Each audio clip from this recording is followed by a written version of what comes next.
Realistic triplet rolls? A ghost note button? Euclidean fill? Yes, I've been making my own music with the Happy Cycling and I've added several things. We're at version 2.5. Let's take a look at all the new features.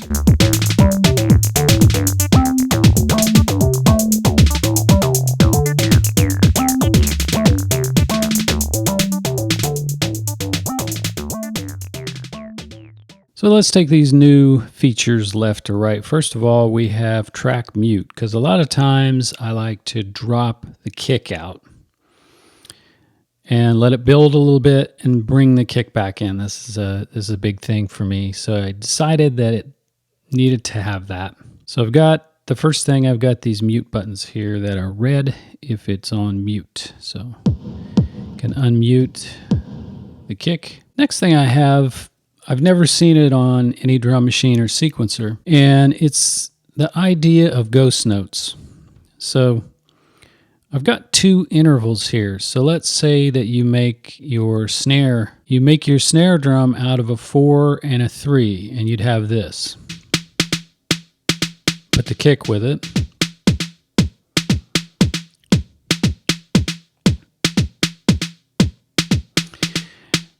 It's a little robotic, isn't it? And so what I thought I would do is I would prioritize the first interval here so that you always hear it at 127 velocity. But the second interval is the ghost note if you hit this little button there. And it really takes away that kind of a robotic feeling that it has when you add the second interval to it and it's starting to fill up with snares. It has kind of this filled up feeling like there's maybe too many snares. And so I came up with this idea for a ghost snare. See, they're hitting at the same time now because I have a 4 and a 2,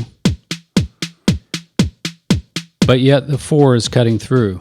The first interval is taking priority. I've got a little logic behind the scenes that takes care of that.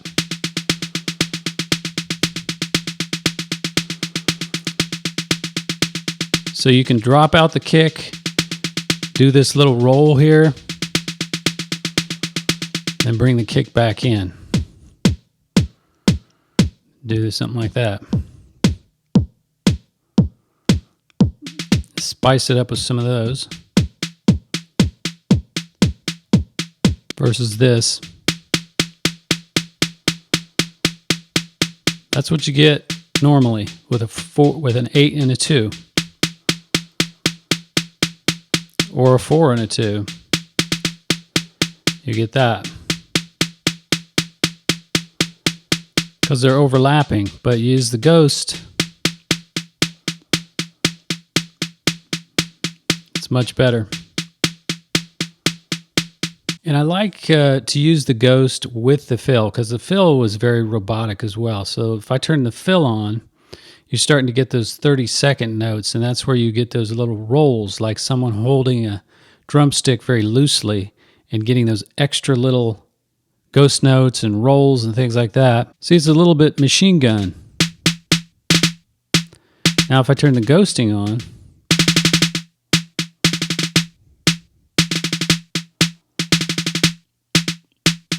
it's much more realistic because most of those rolls are at the lower velocity level. So yeah, the 909 does have accent, which you can kind of use any drum machine now. Use any of these core kits, like use even this 707 kit here. I'm using an 808 kit, which had no accent, originally. And it's always a pain to put on the accents on the different ones and stuff like that.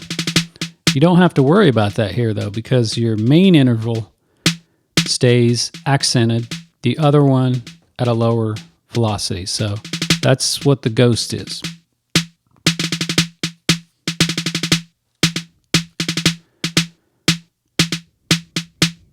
All right, now moving on to Euclidean.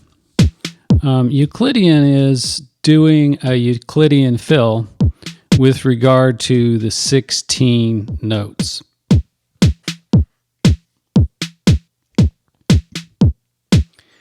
And the way it functions is just to mute out notes that are not part of the Euclidean fill. So it'll be a situation where you're using all 16 and a 1 here on the first interval. So you've got something like, well, let's turn the Euclidean off. So you've got something like this. You're using all 16 notes on the note list and using a 1 here on the interval. Now you can just start trying out different Euclidean fills.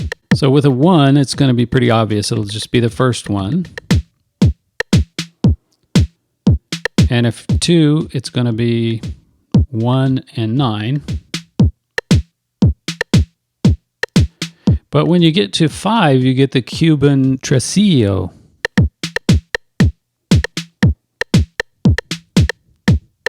And of course, there's various classical Latin drums that use some of these.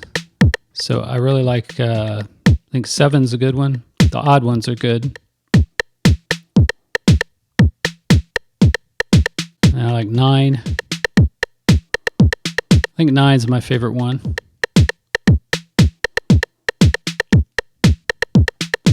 11's nice.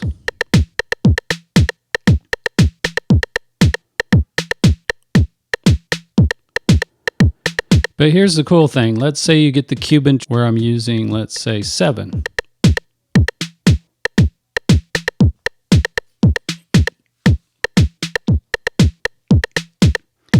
So then we've created something very complex. So we've made a little polymeter thing out of it.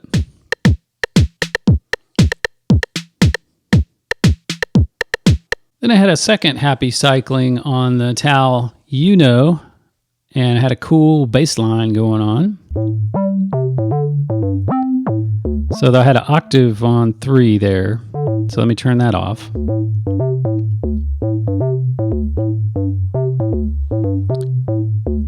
So it's really just a repeating 5-note pattern.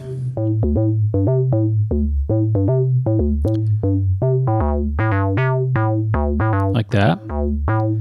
But I can go over here and I can turn the octave to 3 so that it means that every note, third note that's fed into the note list is raised up an octave. So there's all of them raised, every second one raised, and every third one. So I stopped on every third one.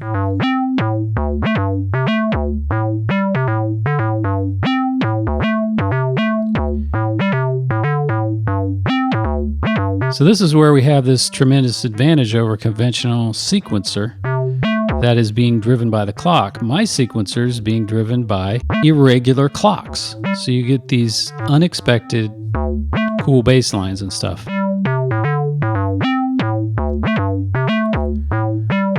So I did get a question on how do you record this, and then you could go back later and edit it. It's very easy to record this and play it again later. What you will do is you'll create a new track and insert a MIDI track. So you just have a plain MIDI track, and then you hit record on that track. For your input, you select the track that has the happy cycling on it. In this case, it is track 2, the Tau Uno. So you select that as your input for the MIDI. Now we can see this yellow thing jumping here so that we have MIDI. And it's recording all the MIDI. See that? Let me zoom in on that. It's recording the MIDI as it comes out.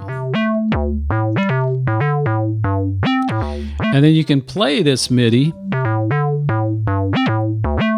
either by dragging it to your drum machine, or you're dragging it to, in this case, grab this MIDI and drag it up to track 2, and then just hit play, and it will play. And then you can edit it and play around with it. Thanks to everybody who's already using happy cycling. I appreciate that. And keep the questions coming, and I'll keep adding things to it as I make my own music with it. And I say, hey, it'd be nice if it had ghost notes or whatever, and then I'll go ahead and add that feature. And I'm also listening to what you say. So hope you enjoyed this. See you in the next video.